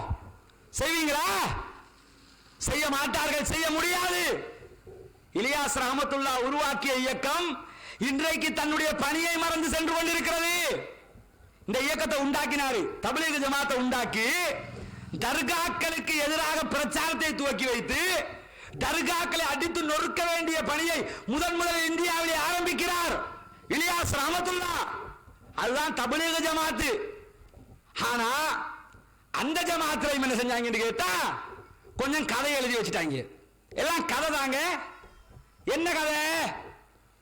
உதாரணத்துக்கு இப்ப தொழுகை இருக்குதுல்ல, தொழுகையில கெட்ட எண்ணங்கள் ஊசல்கள் வருகுதே, இது நல்லதா, இப்படி வரலாமா என்று கேட்டீங்கன்னு சொன்னா உடனே ஒரு கதையை சொல்லுவாங்க. தாலீம் தொகுப்புல இருக்குது. நான் சொல்ற கதை தாலீம் தொகுப்புல இருக்குது. என்னடா, ஒரு அவுலியா என்ன செஞ்சாங்களாம் கேட்டா தொழுகையில தக்பீர் கட்டினாங்களாம். எந்த அளவுக்கு அவர் தொழுகையில ஈடுபாடுன்னு சொன்னா எழுதி வச்சுக்கிறாங்க. அவருடைய தலையில ஒரு குருவி வந்து கூடு கட்டிருச்சான்.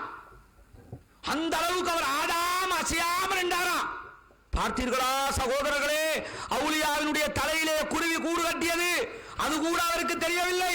அந்த அளவு தொழுகையிலே ஈடுபாடாக இருந்தார்.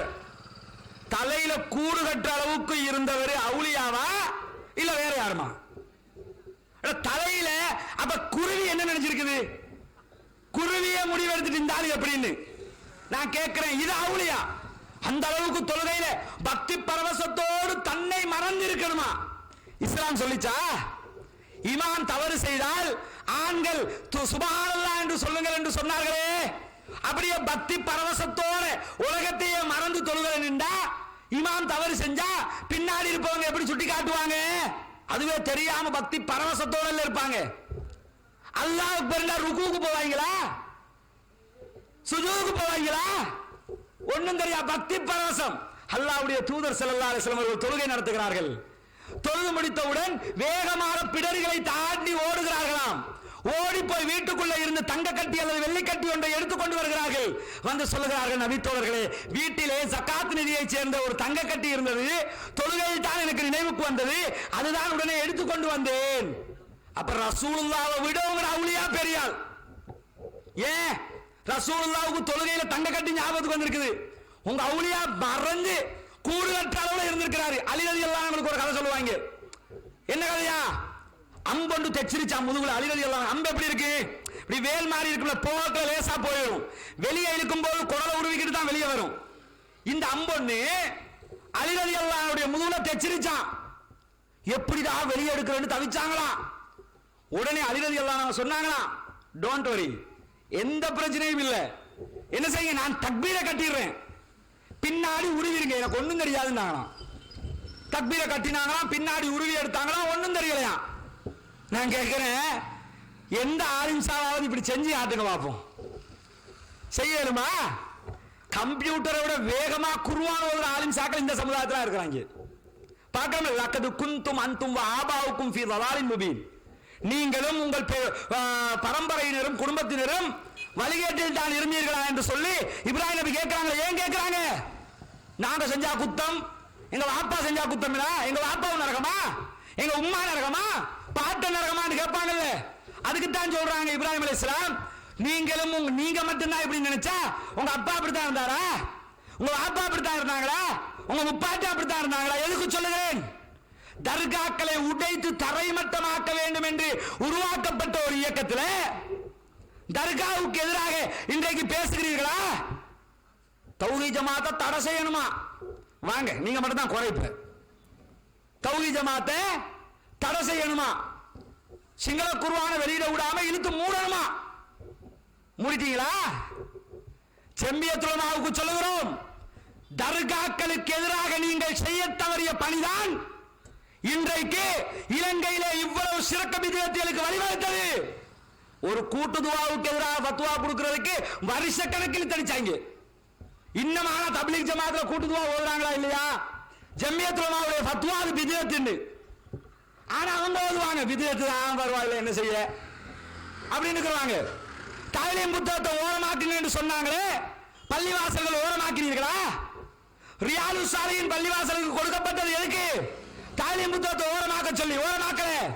பித்அத்துகளையும் சிறுக்குகளையும் வழிகேடுகளையும் ஆதரிக்கக்கூடியவர்கள் இன்றைக்கு இந்த அமைப்பை குறை சொல்லுகிறார்கள். அப்ப யோசிச்சு பாருங்க, இந்த இணை வைப்புகள் எல்லாம் தூக்கி எறியப்பட வேண்டியது. யோசிச்சு பாருங்க சகோதரர்களே. இந்த சோபித் ஹிமி செத்து போனாரு. யாரு? இந்த சமூக நல்லிணக்கத்துக்கு ஒரு வடிகானாக இருந்தவர் சோபித் ஹிமி அவர்கள். அவரு மரணித்தார். அண்மையில் மரணிச்சா நம்ம நாட்டில் இருக்கிற பெரும்பாலான பள்ளிவாசல்கள்ல அவரோட போட்டோவை போட்டு அனுதாப போஸ்டர். கொழும்புல ஒரு பள்ளிவாசல்ல அவரோட போட்டோவை போட்டு இவருக்கு சொர்க்கம் கிடைக்கட்டுமாக சிங்களத்தில் எழுதி வச்சிருக்காங்க. பேனர் அவரோட போட்டோவை போட்டு இவருக்கு சொர்க்கம் கிடைக்கட்டுமாக பேனர் போட்டு வச்சிருக்கிறாங்க. பெரும்பாலான பள்ளிவாசல்கள்ல அவருக்கான அனுதாப பேனர்கள் போடப்பட்டது. பள்ளிவாசல் சம்மேளனங்கள் எல்லாம் வண்டி பிடித்து அவருடைய மரணத்துக்கு சென்றார்கள். பாராட்டத்தக்க ஒரு செயல் தான், பரவாயில்லை. ரசூலுல்லாஹ்வை மாற்று மதத்தவர்களை போய் பார்த்திருக்கிறார்கள். பார்க்க போவதில்லை, நோ ப்ராப்ளம். நான் சொல்ல வர்றது அதை இல்லை. கொழும்புல இருக்கிற சில பள்ளிவாசல்கள் எல்லாம் ஒன்று சேர்ந்து சோபித் ஹிமியுடைய மரணத்தில் வருகிற மக்களுக்கெல்லாம் தண்ணீர் பாட்டில் இலவசம், உணவு இலவசம், அது இலவசம் இலவசம் என்று சொல்லி அந்த வந்த மக்களுக்கெல்லாம் உபசரிச்சது, பணத்தை செலவழித்து, பள்ளிவாசலுடைய பணங்களை செலவழித்து உபசரித்தது யார்? முஸ்லிம்கள். நான் கேட்கிறேன், சரிப்பா சோபித்தஹிமிக்கு சுன்னத்தை செய்றீங்களே, முஸ்லிம்களுக்கு மட்டும் ஏன் விதயத்தை செய்றீங்க? சோபித்தஹிமிய மரணத்துல போய் ரசூலுல்லாஹ் சொன்னாங்களே, யாராவது மௌத் ஆயிட்டா அவங்களுக்கு கஷ்டம் கொடுக்க கூடாது, அவங்க வீட்டுல சமைக்க கூடாது, வேற யாராவது சமைச்சுன்னு செய்யலாம், அவங்களுக்கு சாப்பாட்டை கொடுக்கலாம். அதை கரெக்டா அங்க செஞ்சாங்க. ஆனா முஸ்லிமத்தை மௌத்தா போனா எல்லாருமா ஒட்டுமொத்தமா வந்து உட்கார்ந்துக்கிட்டு என்ன செய்வாங்க? அவங்க வீட்டு காசுல கத்தத்தை ஓதுன்னு சொல்லி ஓதி அவங்க வீட்டு காசை செலவழிச்சிட்டு போறாங்க. நான் கேட்கிறேன், ஒரு காவிர் மரணித்திருக்கிறார், அவருடைய மரணத்திற்கு சென்றீர்கள், பிரச்சனை இல்லை, செலவு செய்கிறீர்கள், வருகிற மக்களுக்கெல்லாம் தண்ணீர் பாட்டில் கொடுத்தீர்கள். இதே மாதிரி எல்லா முஸ்லிமுடைய மரணத்துக்கும் எல்லா பள்ளிவாசலும் சேர்ந்து நீங்க செலவழிங்களே, ஏன் அவனே கஷ்டத்தை கொடுக்குறீங்க? ஆனா முஸ்லிம் மௌத்தா போயிட்டா மட்டும் எல்லா உலமாக்களும் அல்பாத்திகான்னு சொல்லிட்டு யாசினை தூக்கிக்கிட்டு அவன் வீட்டுல போய் உட்கார்ந்து 3வது நாள் ஒரு சாப்பாடு, 7வது நாள் ஒரு சாப்பாடு, 10வது நாள் ஒரு சாப்பாடு, 40வது நாள் ஒரு சாப்பாடு, இது போதாதுன்னு 3 மாச சாப்பாடு, 1 வருஷம் சாப்பாடு வேற. எப்படி வருஷத்துக்கு வருஷம் சாப்பாடு கேட்டா, இந்த சாப்பாடு கொடுப்பதால் மரணித்தவர் மோட்சம் பெறுவாரா? உசுரோடு இருக்கிறவன் செத்து போயிடுவான். எதுக்கு?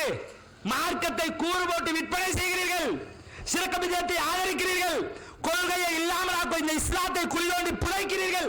அல்லாஹ்வுடைய தூதர் செய்தார்களா? யாருக்காவது இப்படி செய்தார்களா? எப்படி மார்க்கத்தில் தர்காக்கள் இல்லையோ, இணை வைப்புகள் இல்லையோ, சிறுக்குகள் இல்லையோ, அதே போன்று கட்டம் இல்லை, கந்தூரிகள் இல்லை, மற்ற விதேயத்தில் இல்லை. இது எல்லாத்தையும் செஞ்சுக்கிட்டு நாங்களாம் மார்க்கத்தை பேசுறோம். இன்னொரு கூட்டம் இணை வைப்பு பல வகைகள் வரும். இப்ப என்ன தெரியுமா? அல்லாஹ்வுடைய தூதர் ஸல்லல்லாஹு அலைஹி வஸல்லம் அவர்களுக்கு சூனியம் செய்யப்பட்டது. அது அடுத்த கூட்டம். சூனியம் வச்சுட்டாங்களாம். சூனியத்தின் பேரில் இணை வைப்புக்கு தள்ளப்பட்டவர்கள் இவர்கள். ஆனா என்ன பேசுவாங்க தெரியுமா? மைக்க கடிச்சு துப்புற அளவுக்கு பேசுவாங்க. நாங்கள் தயார், விவாதிக்க தயார்.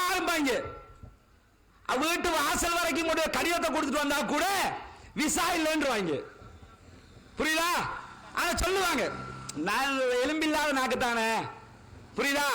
நாக்கில் வலுப்படாம எழுந்தாலும் பேசுவாங்க. அழைக்கிறோம், அனைத்து அமைப்புகளையும் அழைக்கிறோம். இந்த ஜமாத்து சொல்லுகிற சத்திய கொள்கைகளில், இஸ்லாம் தொடர்பான கொள்கைகளில் யார் யாருக்கெல்லாம் மாற்று கருத்து இருக்கிறதோ தரீகாக்களை அழைக்கிறோம். நீங்கள் தெளிவான வழிகாட்டில் இருக்கிறீர்கள். ஷாதுலியா, காதிரியா, நக்ஷபந்தியா அத்தனையும் முஸ்லிக்காக இருக்கிறீர்கள், இணை வைப்பிலே இருக்கிறீர்கள், நரகத்துக்குரிய படுபாதக செயலை செய்கிறீர்கள்.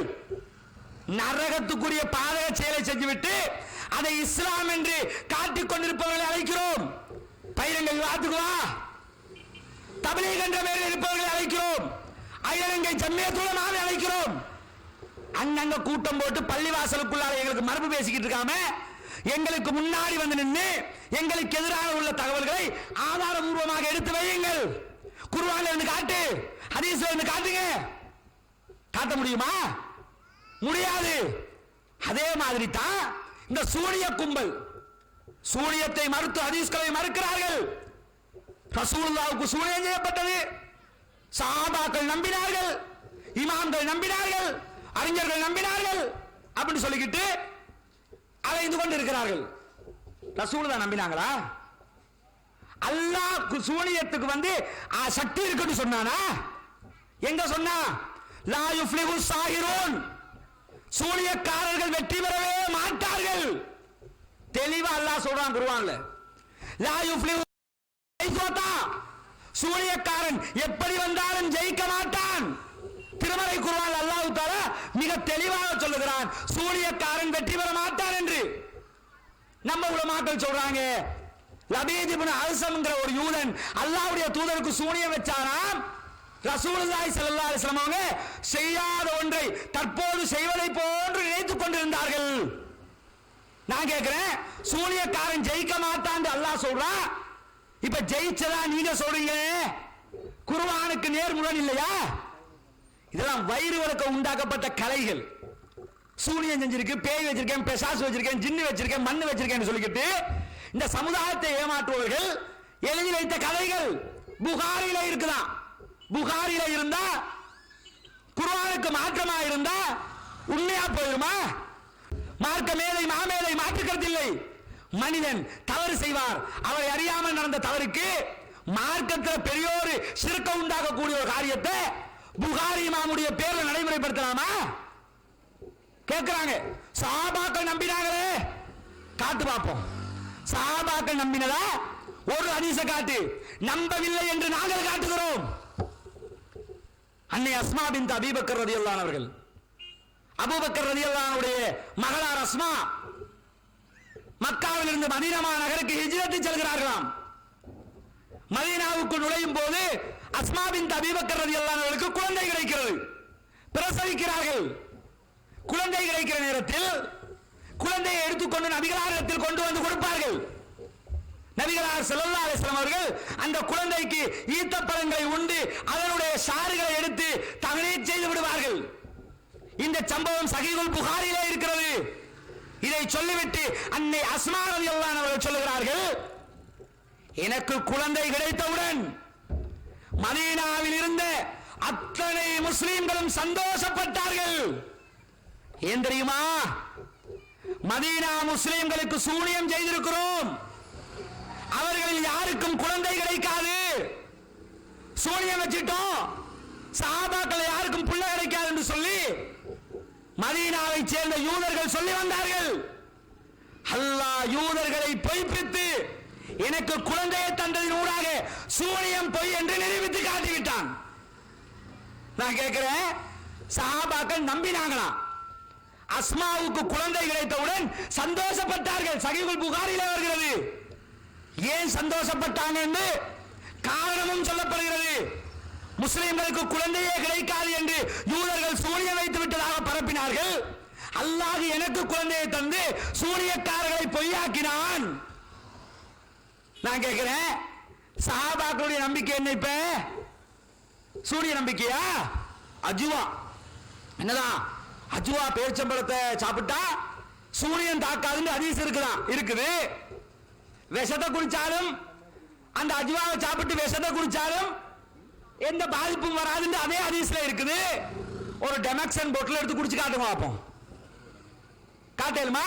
டெமக்சன் தெரியுமில்ல, கோரப்புல்லு சாகரத்துக்கு அடிக்கிற மருந்து. அந்த மருந்தை அஜுவா 7 இல்ல, ஒரு 700 ஒரு 7 கிலோ சாப்பிடு, ஒரு 10 கிலோ சாப்பிடு. சாப்பிட்டு விட்டு இந்த டெமக்சன் பொட்டில் கொஞ்சம் குடிச்சு காட்டு, கோரப்புல்லு மாதிரி போயிருவிய.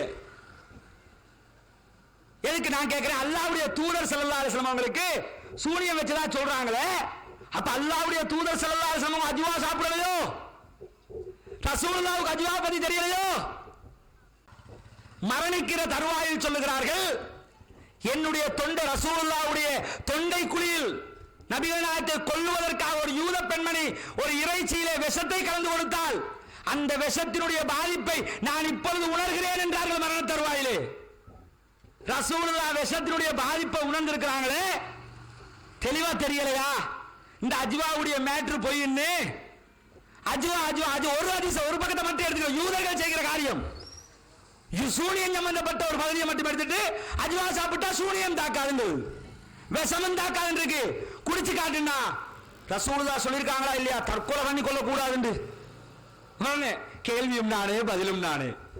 எப்படி ரசூலுல்லாஹ் சொல்லியிருக்காங்கன்னா தற்கொலை பண்ண கூடாது. இது தற்கொலை இல்ல ராஜா, இது இஸ்லாத்தை உண்மைப்படுத்துவது. இது உண்மைன்னு வைங்களேன். ஒரு பேச்சுக்கு சொல்றேன், 3வது மாடியிலிருந்து கீழே குதித்தால் மரணிக்க மாட்டீர்கள் என்று அல்லாஹ்வுடைய தூதர் சொன்னார். அல் குர்ஆனிலே இப்படி ஒரு வசனம் இருக்குன்னு வைங்க, நாங்க நம்புவோம். உண்மைன்னு நிரூபிப்பா, தற்கொலை கிடையாது, சத்தியத்தை நிரூபிப்பது. நீ இந்த ஹதீஸ உண்மைங்கிற, உண்மைன்னா சத்தியம், சத்தியத்தை நிரூபிங்க. தற்கொலை பண்ண அப்ப உனக்கு என்ன அர்த்தம் வாங்குது? குடிச்சா செத்துருவேன். அப்ப ஹதீஸ் நாக்குல தான், இங்க இல்ல, கல்புல இல்ல. நாக்குல வச்சுக்கிட்டு இவர்கள் முஸ்ரிக்கீன்கள், இவர்கள் காவிர்கள் சொல்லுவாங்கல்ல. விலாங்கு மீன் தண்ட தலையில எதையோ வச்சுக்கிட்டு அது மாதிரி இந்த மார்க்கத்தை குளிதோண்டு புதைத்து குர்ஆன் ஹதீஸ் என்ற வட்டத்துக்குள் வந்துவிட்டு மீண்டும் பின்னங்காலால் பின்னோக்கி சென்ற ஒரு கூட்டம் சூனியத்தின் பேரால் முஷ்ரிக்காக இன்றைக்கு மாறி சஹாபாக்களையும் பின்பற்றலாம், அறிஞர்களையும் பின்பற்றலாம் என்று சொல்லி அனைத்து வழிகாட்டுக்கும் நுழைந்திருக்கிறார்கள். இந்த அத்தனை இணை வைப்புக்கும் எதிராகத்தான் நாடு பூராக குரல் எழுப்புகிறோம். இறுதியாக சொல்லி முடித்துக் கொள்கிறேன். இந்த பிரச்சாரம் பண்றதுனால எத்தனை தடைகள். இந்த மர்கஸ் தெரியுமில்ல, இன்னைக்கு இப்படி இருக்கிற மர்கஸ் என்ன செஞ்சாங்க? உள்ள பூந்து அடிச்சு நொறுக்கி மர்கஸ உடைச்சிட்டா கொள்கை செத்துருமா? என்ன ஒரு புத்திசாலித்தனம்! அடிச்சு உடைச்சாங்க, வழக்கு அம்பண்டு போனாங்க. ஜனநாயக நாடு, சட்ட ரீதியாக உயிர் மூச்சு இருக்கிற வரைக்கும் போராடுவோம், ஜெயித்து காட்டி இருக்கிறோம், இன்னும் ஜெயிப்போம். எத்தனை வழக்குனாலும் போடு.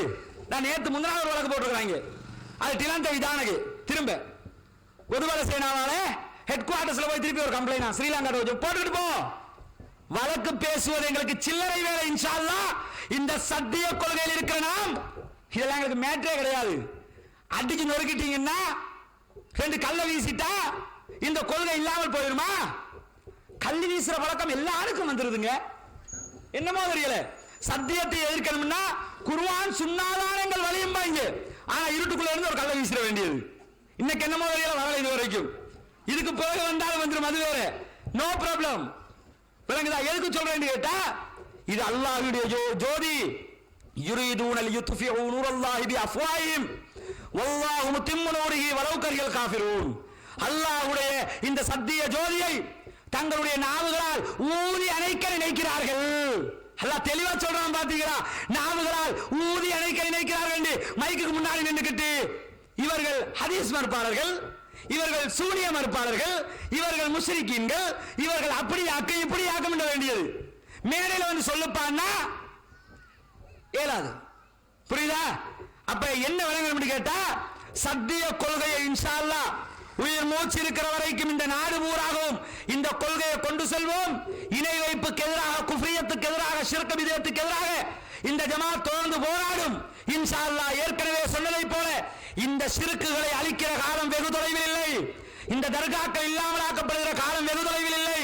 இன்ஷா அல்லாஹ் சத்தியத்தால் கவரப்பட்டு இன்றைக்கு அந்த கொள்கையை வழிமொழிந்து கொண்டிருக்கிற அதே பொதுமக்களே, அதே தர்காக்களை அடித்து நொறுக்குகிற காலத்தை அல்லாஹ் தஆலா இந்த தாய் திருநாட்டிலே உண்டாக்கி வைப்பான் இன்ஷா அல்லாஹ். அப்படிப்பட்ட ஒரு நிலையை அல்லாஹ் தஆலா உண்டாக்கி இந்த சத்திய கொள்கைக்கு வெற்றியை தர வேண்டும் என்று கேட்டு வாய்ப்பு தந்தமைக்கு நன்றி கூறி முடித்துக் கொள்கிறேன். வாஹிரு தஅவானா அல்ஹம்துலில்லாஹி ரப்பில் ஆலமீன். அஸ்ஸலாமு அலைக்கும் வரஹ்மத்துல்லாஹி வபரகாத்துஹு.